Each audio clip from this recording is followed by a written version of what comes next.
জীবন শুরু হবে 25-এর পরে। যদি 30 থেকে মৃত্যু পর্যন্ত জীবন পেতে চাও, মৃত্যু নয় জীবন, জীবন মৃত নয়, সত্যিকারের জীবন, যে জীবনে ফুর্তি থাকবে, কর্ম থাকবে, শান্তি থাকবে, এই রকম জীবন পেতে চাও, তাহলে আমার কথাটা একটু মন দিয়ে শোনো।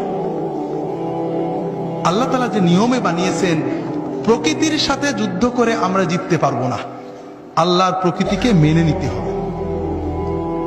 আল্লাহ তাআলা আমাদের সৃষ্টি করেছেন প্রতিদিন 6-7 ঘন্টা তুমি ঘুমাবে, গভীর ঘুম, 1-2 ঘন্টা খেলবে, কঠিন পরিশ্রম, তোমার শরীর ঘেমে রক্ত টকবক করে বেরেনে যাবে, ফুটবল, হাডুডু, ব্যাডমিন্টন, ভলিবল, দৌড়, সাঁতার, এগুলো খেলতে হবে।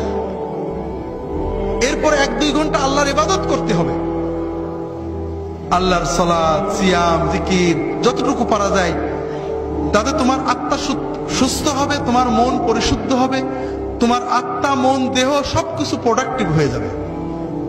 এরপরে তুমি 4-5 ঘন্টা তোমার 25-এর পরের জন্য কর্ম বা শিক্ষা নেবে।